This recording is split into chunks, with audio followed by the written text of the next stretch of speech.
छोट्या पडद्यावर अलीकडेच प्रेक्षकांच्या भेटीस आलेल्या एका महत्त्वपूर्ण मालिकेतील मुख्य कलाकारावर नुकताच दुःखाचा डोंगर कोसळला आहे। कारण या कलाकाराला आपल्या आयुष्यातील मौल्यवान व्यक्तीचा निरोप घ्यावा लागलाय।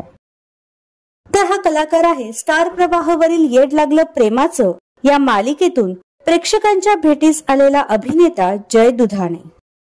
नुकतंच त्याचे वडील अनिल दुधाणे यांचे दुःखद निधन झालं आहे। त्यांना 24 जूनच्या रात्री अस्वस्थ जाणवू लागले होते। अशातच हृदयाचा तीव्र झटका आल्याने त्यांचे निधन झाले। वडिलांच्या अशा अचानक निधनाने जय दुधाणे पूर्णपणे खचला आहे। मी फक्त माझे वडील नाही तर माझा एक सच्चा मित्र, माझे पालक आणि एका खऱ्या माणसाला गमावला आहे, अशा भावुक शब्दात त्याने त्याच्या भावना व्यक्त केल्या आहेत। तर जयचे वडील अनिल दुधाणे यांना आपल्या चॅनलच्या परिवारातर्फे भावपूर्ण श्रद्धांजली।